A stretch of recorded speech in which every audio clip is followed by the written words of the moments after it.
And a critical round of diplomacy over the weekend with U.S. and Ukrainian officials pushing for a framework to end the war. President Trump says progress is being made. They're going along, and they're going along well. We want to stop people from being killed. Doesn't have much to do with us, but I'd like to see if we can save a lot of souls. Do you want, to tell Putin, here is my deadline for you to... No, I don't have a deadline. I have a deadline when the war is over. And hopefully the war is going to be over. 27,000 people killed last week. 27,000 over the last 3 or 4 weeks. 27,000 people killed. That war should end.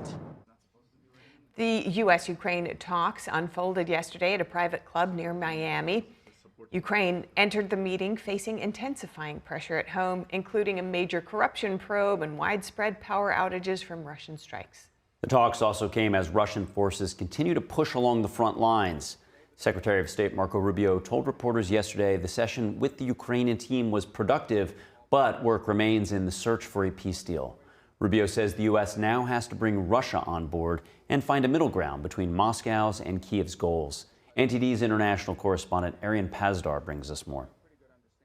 We want the Ukrainian people to emerge from this war, not just to rebuild their country, but to build it back in a way that will be stronger and more prosperous than it's ever been. Secretary of State Marco Rubio giving a press conference on Sunday afternoon after meeting with Ukrainian representatives in Florida.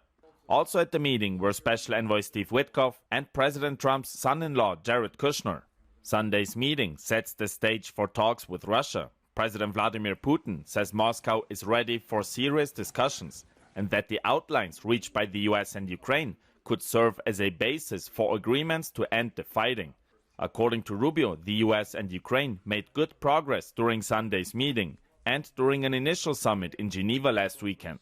But he acknowledges that Moscow still has to agree to the plans made between Washington and Kiev. And that'll continue later this week when Mr. Witkoff travels to Moscow, although we've also been in touch in varying degrees with the Russian side, but we have a pretty good understanding of their views as well. So much work remains. He highlighted that the goal is not just to end the fighting, but to make sure that peace remains and that Ukraine can be prosperous in the future. A big part of that is to make sure Ukraine has security guarantees from the West. Ukraine's former lead negotiator, Andrew Yermak, resigned this week amid a corruption scandal. The Ukrainian side sent its former defense minister, Rustem Umerov, to lead Sunday's negotiations. Umerov expressed his gratitude towards Washington for supporting Kiev's goals. We were discussing about the future of Ukraine. We discussed all the important matters that are important for Ukraine, for Ukrainian people, and the U.S. was super supportive. The next step of the peace process is for Witkoff to travel to Russia. Arian Pazdar, NTD News. Earlier this morning, the Kremlin said an American delegation led by Special Envoy Steve Witkoff would be in Moscow tomorrow to meet with Russian President Vladimir Putin. The two are expected to talk about changes that Ukraine and its allies have made to the U.S. proposed peace plan to end the Russia-Ukraine war.